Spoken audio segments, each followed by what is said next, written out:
I've always said to my wife, start pulling me back and tell me when I'm doing too much, because otherwise we just keep running. You just keep running. Yeah, I agree. And almost they get kind of left behind. And I think that's where things go wrong. So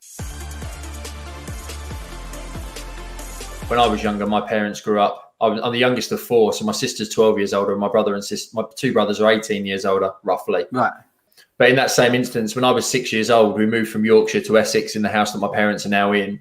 And they basically went through 10 years of pure hard time. And I never noticed it during that period of time, but not realizing it. I was doing boot fairs and Northfield Market and things like that with Dad for ages before his business actually then picked back up, and he won B&Q and Homebase and MFI, and the snowball really picked off. But, it's that whole thing you don't actually realize. But then when you reach the older age, when I kind of got to 25, 26 and thought, right, now I better stop messing around with my mates and, living with them, actually reflect and go, bloody hell, we didn't have holidays for 10 years. Actually doing a market and all of that is really hard graft. And it does give you a different kind of mindset view, because I almost look back and think, and yours will obviously be another level to this, but you do look back and think, I can never kind of moan about the journey that I go on, because you just have to accept that you are where you are when you need to be. Yeah. But actually, that's what's kind of embedded in me, is doing all those things every weekend and hearing those stories and being part of that,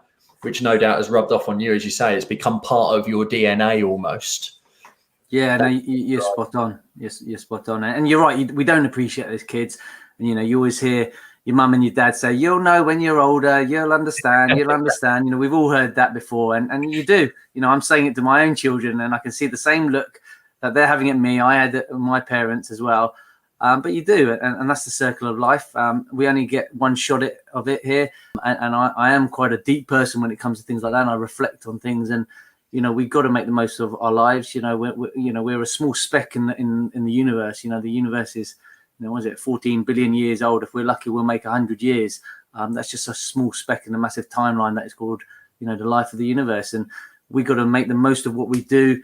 Do all we can, but make sure you don't just do work. You've got to get the right balance in your life. And I talk about that a lot in my book, and it's really important to make sure you understand your whys, but you also get the balance right. And, I do a spidergram, a professional, 4 focuses for the professional world, 4 focuses for the personal world, because the two interlink. And, a lot of things you can't achieve in the personal world, go on holidays, send children to private school if that's your objective, or buy a new car if you don't have the drive and objective from your professional perspective. But it is important, I really want people should move away from that mentality that if you want to be a successful business person, you have to sacrifice your family, or if you want to be a family person, you can't have a successful career or build a business. It's codswallop. You absolutely can. And in fact, I would say the two go hand in hand more than ever. And it's important you get that right balance. You learn how to switch off as well, because that's a problem we all have as business owners and leaders. To switch off is not the easiest thing to do. So make sure you find time for yourself. Yeah, you mentioned there, I think it's a great opening into that, because that's one of the things. I'm a big fan of building a business around your lifestyle. And I always say there's periods of time where you have to go through sacrifice to implement new systems, to recruit the new person, to, get yourself back on track when you're perhaps a little bit behind target. But it's always, like you say, with that deeper why, but also knowing that it's not forever, it's for a short period of time, because you've got to bring yourself back to kind of centered in the most, where it is that family lifestyle balance. But I've always said to my wife, start pulling me back and tell me when I'm doing too much, because otherwise we just keep running. You just keep running. Yeah, I agree. And almost they get kind of left behind. And I think that's where things go wrong. So in your journey of, 5 people, 2009 roughly, through to now, you've said 12 million. How many people have you got on the team? How have you managed to maintain that work-life balance, as some may call it? Well, it's a lot harder in the early years. When you're starting out, you've always got to put that extra sacrifice. It doesn't matter whether you're the entrepreneur and the business leader, or just a mortgage consultant starting out in mortgages. The first couple of years of your new career is always the toughest. I think now I've got a very good work-life balance. I make sure I bathe the kids at 5 o'clock. I do the school run when the schools are open, when I can. And that's because I've built an amazing, strong, loyal, hardworking team around me. But I haven't just instantly got that, or haven't suddenly got it by paying big salaries. I've had to earn that respect. I've had to prove my loyalty to them, and vice versa. So, it's been tough to maintain it, but I think it's easier now having a well-established business that is, I don't want to come across too arrogant, but it's at the pinnacle of where it needs to be. We're multiple awarded, and we're one of the best in class at what we do. But it hasn't always been like that, and I think people rightly understand that you've got to make those initial sacrifices, that initial hard work and graft. But the key is knowing when you can start, reining that in a little bit. I'm blessed that I've got a very strong team that help maintain the high standards of the business, and without them, I couldn't be where I am today. And whilst I may be the face of it, and whilst I may be the front of all that we do, the reality is I have an amazing team behind me at a senior management level, as well as down to the grassroots level. And we've recruited lots of apprentices. And I think, developing people from the ranks really helps foster that strength and togetherness of a business. Yeah, it makes a big difference. My insurance brokerage, all of mine had no industry experience, and I did all the training back then. I haven't followed that route now just because of the mortgage market that we interact in, self-employed business owners, complex buy-to-let investment strategies, etc. It just wouldn't be right for newbies. That being said, we're now getting to the stage where we'll probably follow a similar model. We're setting up an academy and stuff. But what made you kind of want to go down the route of all of your people? Well, actually, how many people are on your team? You haven't told us that bit yet. Yeah, well, we now have circa 100 staff. To be fair, at its peak, it was probably pushing 130, 150 staff. But, we've had a bit of consolidation during the back of COVID, but also increase in efficiencies that we've done. But so we're over 100 staff, £12 million turnover business. So sizable. But the office we have is 12,500 square foot office in Camberley, which could hold up to 200 staff, and we're continuing to push towards that to max it out. Having said that, it is maxed out at the moment from a social distancing perspective, but hopefully those will relax a little bit over the coming months, and we can start pushing on again. So yeah, the thing I've got there then, in terms of when you first started out, when you got back into it in 2009, you downsized, you're back to 5 people.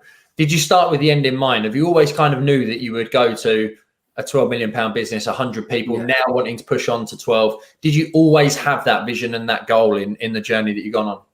Yes, I think some people are reluctant entrepreneurs and they fall on the success of their business. I'm very much a person with a clear vision. I've known exactly where I wanted to go, what I want to do with the business, and the number of staff I need to get there. So, I'm a real planner, and that's how I like to kind of organize my work life and my personal life. But yeah, I would definitely say I haven't just fallen on creating a big mortgage beast. It's definitely been in the vision, and we're still very much on that journey to kind of expand, become even better at what we do, and continue to push the boundaries.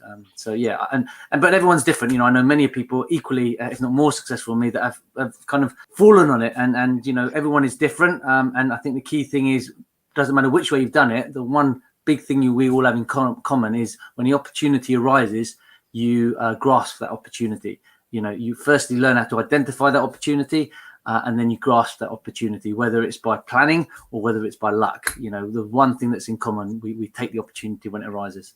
Yeah.